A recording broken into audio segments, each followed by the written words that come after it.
February 21st को मेरा interview था. Miss Sujata Mehta ma'am was the chairperson, and my interview lasted for about 20 to 25 minutes, and I was the first to be interviewed in the afternoon session. और बाहर मैं बहुत डरी हुई थी, वहाँ पे बैठी हुई थी. एक हॉल होता है where they make us sit, वहाँ पे सर्कुलर ऐसे टेबल्स होते हैं, एंड मैं अलग ही वहाँ पे एकदम चुपचाप ऐसा हाथ पकड़ के बैठी हुई थी. तो वहाँ पे देयर वाज दिस सर जो हमारे डॉक्यूमेंट्स वेरीफाई करते हैं. So he came to me and he was like, first time दे रहे हो? मैंने कहा यस सर. बोलते डर लग रहा है? मैंने कहा हाँ सर थोड़ा सा. बोलते हैं देखो, अंदर जाके you will take 10 minutes to get comfortable. उससे अच्छा अभी 5 मिनट मिल रहे हैं, अभी कंफर्टेबल हो जाओ. कुछ होना जाना नहीं है, आपसे डिस्कशन ही करने वाले हैं, कुछ अलग तो पूछने ही नहीं वाले हैं. उनके वो 2 सेंटेंस 3 सेंटेंस वहाँ पे उन्होंने बोले, and I was like sir thank you. मुझे ज़रूरत थी कि कोई मुझे ये चीज़ वहाँ पे कह दे. बस वही है, you have to be very comfortable. They are not trying to कि आप परेड करो वहाँ पे उनके ऑफिसर हो जाओ.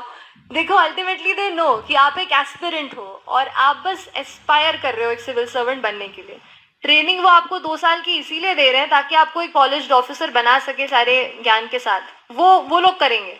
आपको केवल एक बेसिक नॉलेज लेके वहाँ पे जाना है और एक इंटेंट लेके जाना है कि मैं सोसाइटी के लिए कुछ करना चाहता या चाहती हूँ, और वो उनको बिना बताए समझ में आ जाती है. आप किस तरीके से बोलते हो, वहाँ आप वो प्यून आता है, आपको पता नहीं रहता है कि आपका कौन इंटरव्यू लेगा. तो there is a person who will come to you और he will just take you. और मैंने बस बाहर बोर्ड वो पढ़ा वहाँ पे उन मैम का, और बस दरवाज़ा ओपन हो गया. और मुझे लगा इसके बाद भी मुझे बैठने को मिलेगा 1-2 मिनट, पर ma'am was waiting. Ma'am said good afternoon Srishti, and I was frozen. I said start हो गया.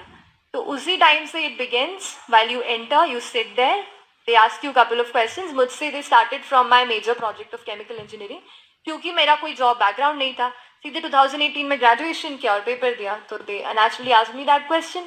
उसके बाद फिर दे वेंट ऑन कि बिग डेटा के बारे में बताइए. फिर दे आस्क्ड मी कि you are a young girl, what kind of challenges will you face in governance.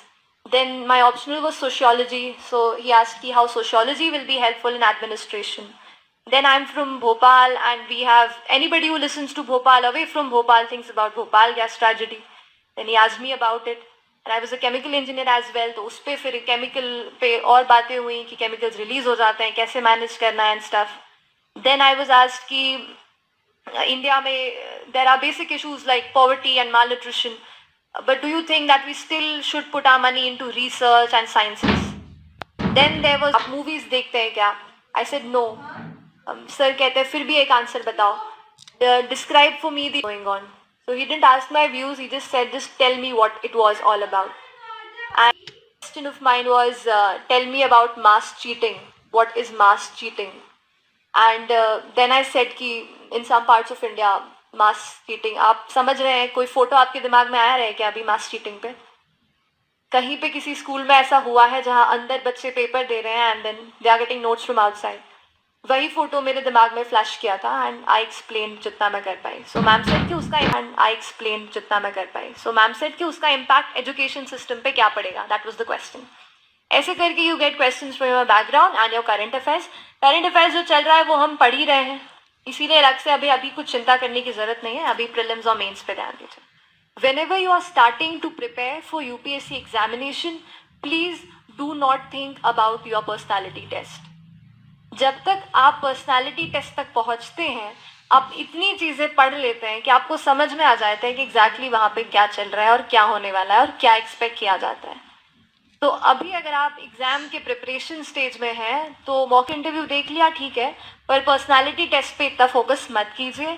उसका जो पर्सनालिटी टेस्ट 2 चीज़ों में होती है. एक चीज़ वो नॉलेज जो आपसे पूछेंगे कि ये इश्यूज़ हैं क्या है, वो आप प्रीलिम्स मेंस के लिए पढ़ ही रहे हैं, उसी से आपकी तैयारी होगी. का ग्रेजुएशन का दे विल आस्क यू, वो आप कर ही रहे हैं. सेकेंड चीज़ जो आती है कि how you answer, how you express your ideas, how do you communicate, those things you can work on after your mains examination also. You have 2 to 3 months. जब आपका रिजल्ट आने वाला होता है या रिजल्ट आ चुका होता है, आपकी डेट आने वाली होती है या आ चुकी होती है, that is the time when you can brush up on. जैसे I used to speak in front of the mirror कि कैसे मैं बोल रही हूँ, कैसे एक्सप्रेशन दिख रहे हैं, उस पर मैंने वर्कआउट किया. वो उस टाइम आप उसका प्रिपरेशन कर सकते हैं। अलग से अभी से कुछ नहीं करना है। 2-3 अगर कोई हॉबीज़ आप